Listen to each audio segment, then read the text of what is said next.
जारण प्रक्रिया रसशास्त्र में एक आवश्यक विधि। परिभाषा। जारण संस्कृत शब्द है जिसका अर्थ होता है पचाना पूर्णविराम।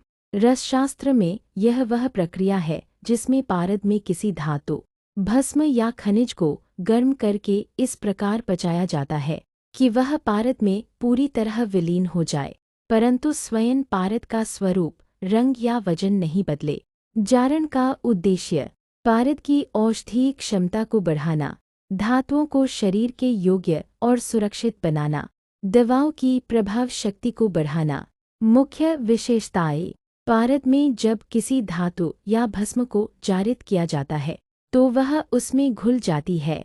इस प्रक्रिया के बाद पारद दिखने में पहले जैसा ही रहता है, न उसका रंग बदलता है न वजन।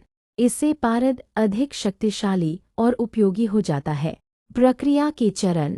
1. चारण मिक्सिंग। शुद्ध धातु या भस्म को शुद्ध पारद में मिलाया जाता है। 2. द्रवण हीटिंग। मिश्रण को धीरे धीरे गर्म किया जाता है ताकि वह तरल अवस्था में आए। 3. जारण डाइजेशन। लगातार गर्मी देकर वह धातु पारद में पूरी तरह मिल जाती है। जारण के प्रकार। 1. सामुखा जारण। जब शुद्ध धातु को कम मात्रा में पारद में मिलाया जाता है। 2. निर्मुखा जारण। जब बिना किसी पूर्व उपचार के धातु को सीधे पारद में पचाया जाता है। पारंपरिक यंत्रों का प्रयोग होता है, जैसे कच्छप यंत्र, वालुका यंत्र, भूधार यंत्र। इन यंत्रों का उद्देश्य उचित और नियंत्रित तापमान देना होता है। विशेष ध्यान देने योग्य बातें। गंधक की जारण सबसे पहले की जाती है क्योंकि उसके बिना अन्य धातुएं पारद में ठीक से नहीं पचती। पारद, धातुएं और यंत्र सभी शुद्ध होने चाहिए।